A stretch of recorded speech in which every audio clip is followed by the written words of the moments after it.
m'appelle Rosietou Thiam Cissé, sénégalaise. J'ai grandi au Sénégal avant d'aller faire mes études à l'étranger. Donc j'ai fait des études de droit, droit des affaires et droit du numérique.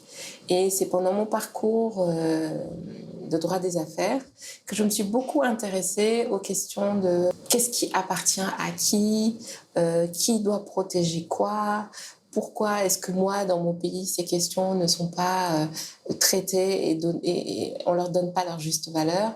Et donc, c'est à partir de la 4e année que j'ai décidé d'orienter en fait tout le reste de mon parcours vers la propriété intellectuelle. Et c'est ce qui permet aujourd'hui, dans ma profession de juriste, de pouvoir accompagner les entrepreneurs et les entreprises à protéger les marques de leurs projets ou alors des protections au titre du droit d'auteur.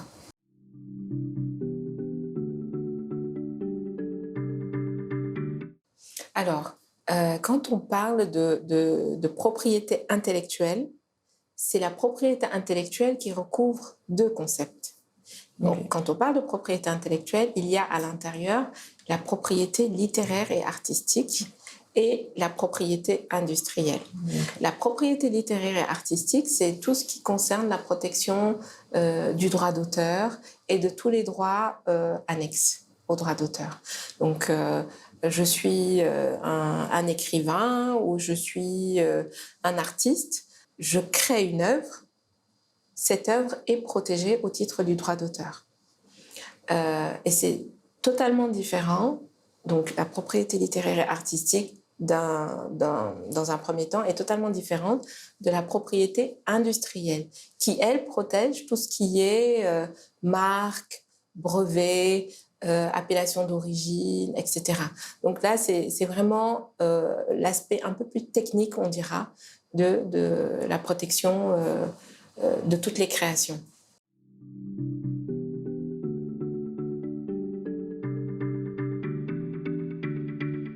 Absolument, absolument. Idéalement, dans le schéma idéal, ce sont des réflexions qui doivent être faites au tout début du projet.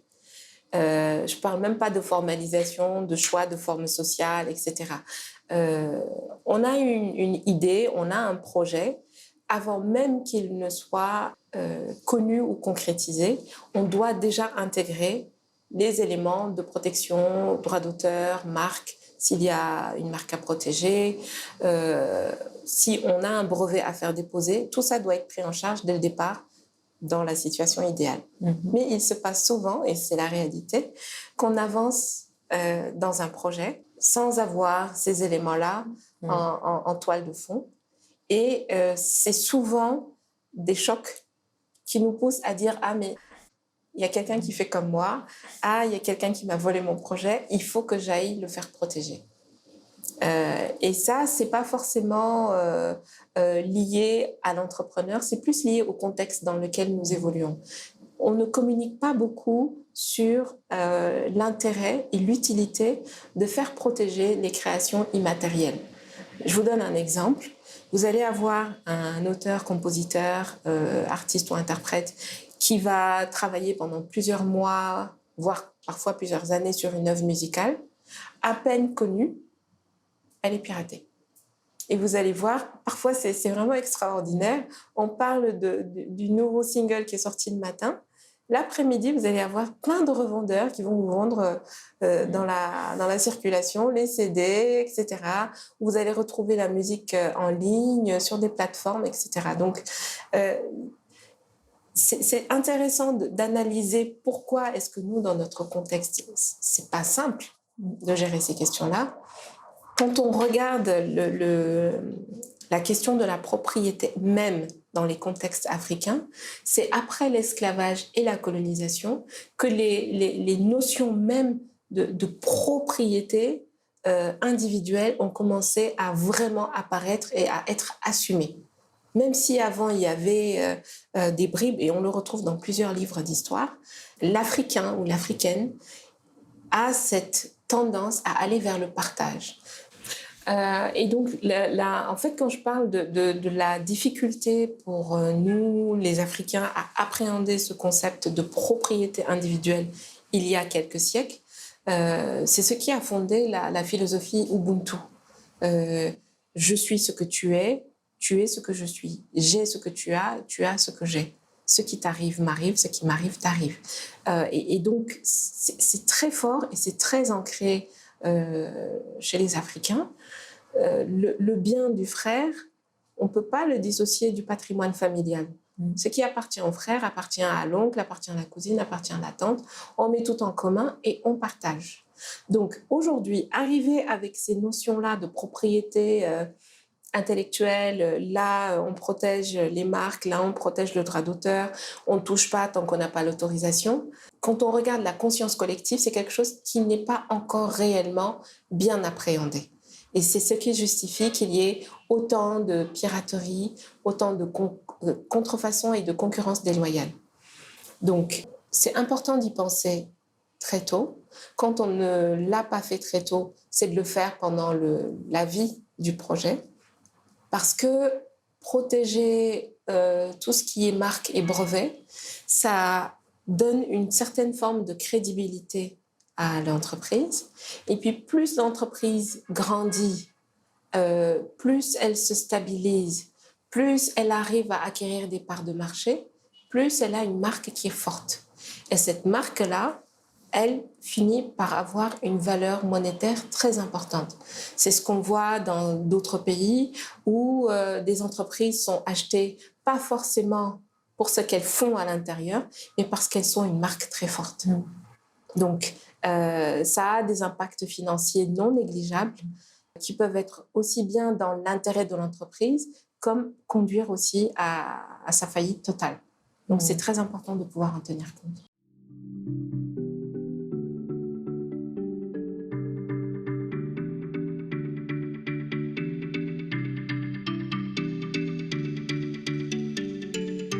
D'accord.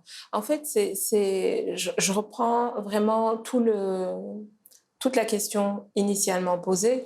Les entrepreneurs qui ont peur de parler de leur projet, qui ont peur de le rendre public parce que c'est un risque pour eux, moi j'ai envie de leur dire, sortez de votre solitude et ouvrez-vous au monde. Ce n'est qu'en confrontant vos idées que vous saurez si elles sont pertinentes ou pas. Ce n'est qu'en confrontant vos idées que vous saurez s'il y a des gens qui se sont déjà lancés sur ce créneau ou pas. Donc, en gardant sous prétexte que je ne veux pas me faire voler mes idées, je ne veux pas ceci, je ne veux pas cela, on essaie de réfléchir à comment je me protège. Ça peut partir de quelque chose de très simple. Je démarre un projet, je n'ai pas forcément les moyens pour faire protéger ma marque parce que ça a un vrai coût. C'est un vrai budget pour une entreprise qui démarre. Mais je peux très bien décider de protéger, par exemple, le logo de mon entreprise. Je peux décider de protéger le nom commercial et qui va être protégé de manière automatique lorsque l'entreprise est créée. Donc, on a déjà un minimum de protection disponible. Nous, ce que nous faisons, en général, quand nous accompagnons les entrepreneurs qui ont des difficultés à aller à la protection de la marque pour des raisons financières, on protège le logo et en dessous du logo, on met juste un petit descriptif du logo, mais qui intègre le concept de l'entreprise. Donc, ça permet de se dire qu'il y a un minimum de protection qui se fait au titre du droit d'auteur, qui est gratuit. Et pour le reste, l'entreprise évoluera et en fonction des moyens qu'elle arrive à avoir, elle pourra passer par la protection des marques avec tout le système qui est mis en place, l'ASPIT, qui est l'Agence sénégalaise de la protection de tout ce qui est propriété industrielle et technique, et qui est au Sénégal le représentant de l'OAPI. Okay. OAPI qui couvre la majorité des pays d'Afrique francophone, et quelques autres pays. Donc là, ce qu'il y a, c'est comprendre que dès le départ, je peux faire une protection à minima et ensuite, si j'ai la possibilité, aller à maxima. Et cette idée de « je ne veux pas me faire voler mon idée », oui, enfin, à la limite, j'ai même envie de vous dire qu'est-ce qui appartient à qui. Aujourd'hui, vous avez une tasse pour boire une tisane devant vous. Moi, j'ai un verre d'eau. Ce sont tous les deux des contenants. Qui s'est inspiré de quoi? Qui a pris quoi? Qui a fait quoi? Donc voilà. Après, ce qu'il faut comprendre, c'est qu'on a aussi dans le corpus juridique tout un dispositif qui permet de lutter contre les abus. Quand on sait, par exemple, que là, il y a de la contrefaçon, une marque qui s'appelle classiquement Adidas et qu'on retrouve sur le marché en Adiboss ou Abibis ou Abibas, là, on sait que c'est de la contrefaçon. Et il y a au Sénégal une brigade de lutte contre la contrefaçon qui, elle, de temps en temps, fait des rondes sur les marchés ou dans les lieux où il y a des produits qui sont mis en vente pour vérifier qu'il n'y a pas d'atteinte à certaines marques, surtout les marques qui ont une très grande renommée. Mais à titre individuel, un entrepreneur, lui, ce qu'il peut faire, c'est faire de la veille. S'il a la protection au titre du droit d'auteur, s'il a une protection au titre du droit des marques, c'est faire de la veille sur les produits qu'il propose et les produits de ses concurrents pour voir s'il n'y a pas de trop grande similarité entre ce que lui il propose et ce que le concurrent propose. Et il doit également faire attention à ne pas lui se mettre en position d'être attaqué par un concurrent qui pourrait lui reprocher de faire ou de la concurrence déloyale ou de la contrefaçon. Donc ce sont des éléments sur lesquels il faut être extrêmement vigilant et se dire que moi, à mon niveau d'entrepreneur, je peux protéger en étant accompagné par un professionnel, mais je fais également de la veille pour ne pas m'exposer à un risque de poursuite et surtout pour ne pas retrouver mon produit transformé ou dénaturé par quelqu'un qui ferait de la contrefaçon ou de la concurrence déloyale.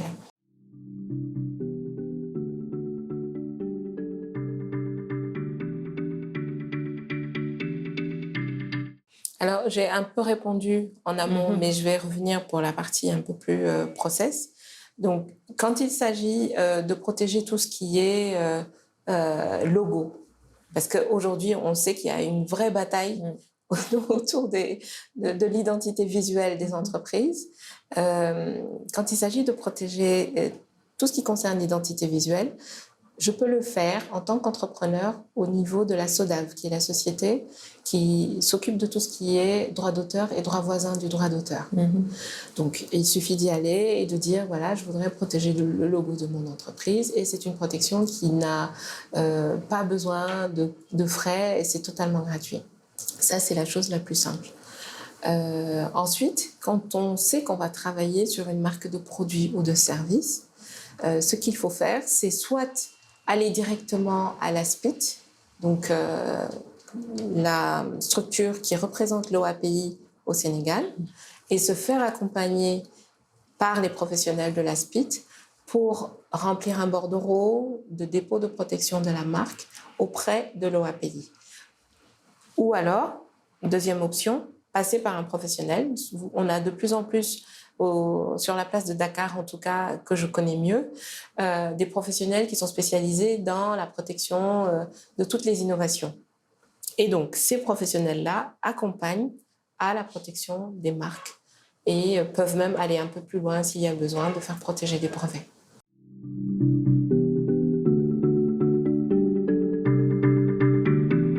Si je devais donner un conseil, ce serait rien n'est négligeable quand on démarre. Et ça, j'ai même envie de dire que je le pique à Amadou Kourouma qui avait écrit un ouvrage « Il n'y a pas de petite querelle ». L'histoire qui raconte un lézard qui se trouvait dans une case et qu'on voulait chasser. Et ensuite, ça a amené plein d'événements, de successions d'événements qui ont abouti à ce que la case soit brûlée. Donc, il n'y a rien à négliger quand on se lance dans l'entrepreneuriat. Absolument rien. Tout est important. C'est pas parce que je priorise les éléments de business plan que je dois négliger les éléments juridiques. C'est pas parce que je priorise les éléments de marketing que je dois négliger tout ce qui est stratégie. Donc, c'est vraiment, tout est important. Savoir qu'on a besoin de se faire accompagner pour prendre en charge tous ces éléments qui sont importants. Se faire accompagner, parce qu'on ne peut pas tout faire tout seul. Et réfléchir de manière intelligente à voir comment est-ce qu'on peut se préserver tout en ne s'enfermant pas. Je ne sais pas si vous connaissez, il y avait un moment un téléfilm qui passait qui s'appelait Au nom de la rose, et dans lequel il y avait un moine qui avait un ouvrage dans lequel il avait caché des savoirs ancestraux de leur confrérie. Et beaucoup de personnes voulaient avoir accès à ces savoirs qui étaient consignés c'est un vrai grimoire en fait.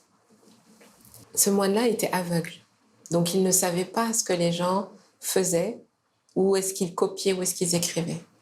Et le subterfuge qu'il avait trouvé, c'était de mettre du poison sur chaque page de grimoire. Et donc les gens qui arrivaient, ils venaient et il les encourageait à lire. Il savait que les gens venaient pour subtiliser ces informations-là, pas forcément pour aller dans le bon sens. Et donc, il les encourageait à lire et à lire. Et il tournait les pages. Et à l'époque, pour tourner les pages de grimoire, on avait besoin de faire saliver et de mouiller les doigts pour faire tourner les pages. Donc, à chaque fois que les gens mouillaient leurs doigts avec leur langue, ils déposaient des gouttes de poison sur leur langue. Et donc lui, c'était sa manière à lui de protéger ses savoirs ancestraux qui étaient gardés dans ce grimoire. Il a trouvé sa stratégie. À vous, entrepreneurs, de trouver la vôtre.